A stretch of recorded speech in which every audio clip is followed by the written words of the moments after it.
Today, I'd like to share some really helpful information about our emotions and how we can work with them. Our emotions influence every aspect of our lives. It doesn't matter, if it's our general mood, if it's our relationships, if it's our behaviors, our decision making. Our emotions are always, there to kind of guide us, but also if we're not careful, they can lead us into directions that mightn't be so helpful or so healthy. So it can be really quite helpful to know some basics about our emotions. Like, our emotions have three parts to them. So there's, first of all, the emotion itself, the one that we can label. We can say, I'm feeling angry, I'm feeling sad, I'm happy or excited. So that's the first part to our emotions, the one that we can label. The second part of our emotions is the judgment that we put on that emotion, and also the stories that we attach. We kind of judge emotions as good or bad, depending on the emotion and the thought. We can attach huge storylines to them. Sometimes we have long discussions in our heads.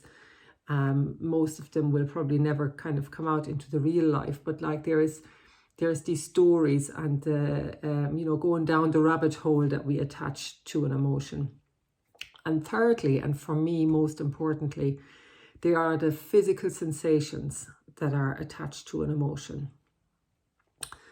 And I think, that was a real aha moment for me many years ago when I learned about the actually embodied expression of our emotions. Because if we, or many of us tend to stay in our heads and in our minds when it comes to emotions, it might be kind of underlying, we mightn't even be aware of it. It might be more kind of present in our mood, but it's definitely more in our heads. It's the emotion itself, and definitely the stories. Like, if you're anything like me, I've had so many rows in my own head.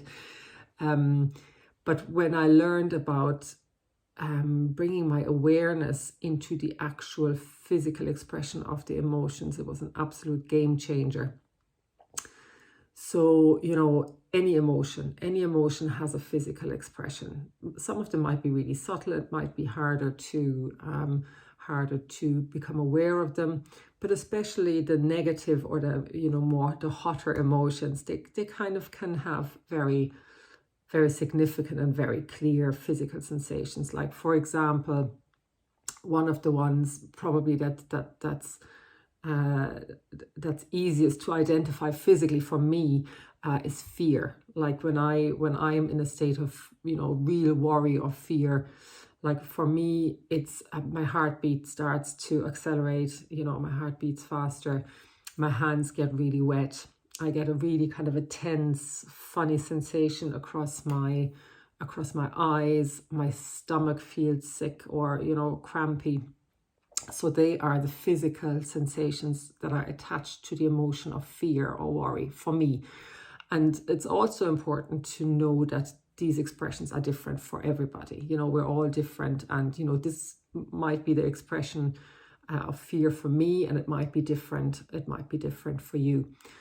But just the knowledge of these three components can be really, really helpful. So one, again, is the label, just the simple, what we can name: sadness, happiness, anger, fear. The second one is the judgment, good or bad. Are we pushing it away or are we welcoming it? And especially the stories that we attach to them, and kind of literally are carried down the rabbit hole, which accelerates the emotion a lot of the time. And third, and for me most importantly, the physical sensations. And why I say most importantly is, when we work with our emotions, when we bring awareness to our emotions, rather than being stuck in our heads, rather than going down that rabbit hole and being carried away with the fights in our head, the discussions, the what ifs, it can be, especially with the negative emotions, it can be really, really helpful to bring ourselves back, nearly like a spectator, as an observer in what's actually happening in our body. That gives us a break. It gives us that little bit of space to become aware of what's actually happening in this moment. If we get caught up in the story, we kind of get into, oh, what if, and maybe this, and oh, wait till I meet him, or all of this, which 90% never happens.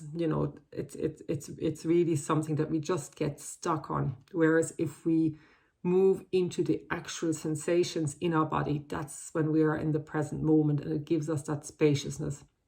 And what's really important as well, in connection to this, is to bring a sense of kindness and compassion to that, to realize what we're actually feeling, to notice, the tightness, the heat, the faster heartbeat, and really kind of meeting that with kindness and compassion. So I hope you find this helpful. For me, it was a game changer, and it's something so simple, just that simple awareness of these 3 basic facts of what our emotions actually are and how we can give ourselves a break. So I hope you find it helpful in your daily life. I'll see you soon. Bye.